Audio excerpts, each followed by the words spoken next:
येत्या 12 जानेवारीला नाशिकमध्ये पंतप्रधान नरेंद्र मोदींची सभा पार पडती आणि त्याची जय्यत तयारी सध्या सभेच्या ठिकाणी सुरू आहे।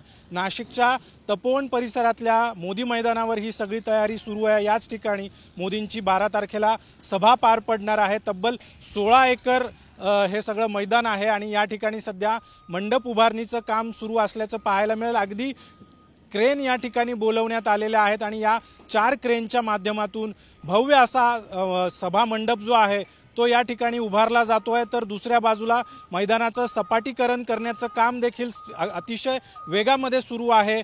लोकसभा निवडणुकीच्या तोंडावर मोदींची ही सभा पार पडते आणि त्यामुळे अगदी प्रशासनाकडून काटेकोर असं नियोजन केलं जात आहे। स्वतः मुख्यमंत्री एकनाथ शिंदे यांनी देखील सभेच्या ठिकाणी येऊन पाहणी केलेली आहे आणि संपूर्ण तयारीचा आढावा घेतलेला आहे। 12 तारखेला पंतप्रधान मोदी सर्वात आधी ओझर विमानतळावर उतरतील। तिथून विभागीय क्रीडा संकुलातल्या हेलिपॅडवर त्यांचं आगमन होईल आणि क्रीडा संकुलापासून तर सभेच्या ठिकाणी येईपर्यंत मोदींचा जवळपास 1.5 किलोमीटर अंतर जे आहे ते रोड शो संपूर्ण या सगळ्या परिसरामध्ये आपल्याला पाहायला मिळणार आहे। आणि एकूणच लोकसभा निवडणुकीच्या तोंडावर ही सगळी सभा पार पडत असल्यामुळे याच सभेच्या माध्यमातून भाजपकडून लोकसभा निवडणुकीचं रणशिंग फुंकलं जाईल अशा पद्धतीची चर्चा आहे। आणि त्यामुळे येत्या 12 जानेवारीला पंतप्रधान नरेंद्र मोदी आपल्या सभेमध्ये आपल्या भाषणामध्ये नेमकं काय बोलतायत हे पाहणं महत्त्वाचं असणार आहे। कॅमेरामॅन विकी कदमसह अभिजित सोनवणे, साम टीव्ही,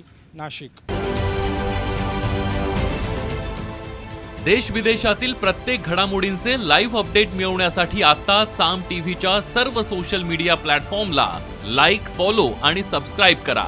तसंच सर्व नोटिफिकेशनसाठी बेल आयकॉन प्रेस करायला विसरू नका।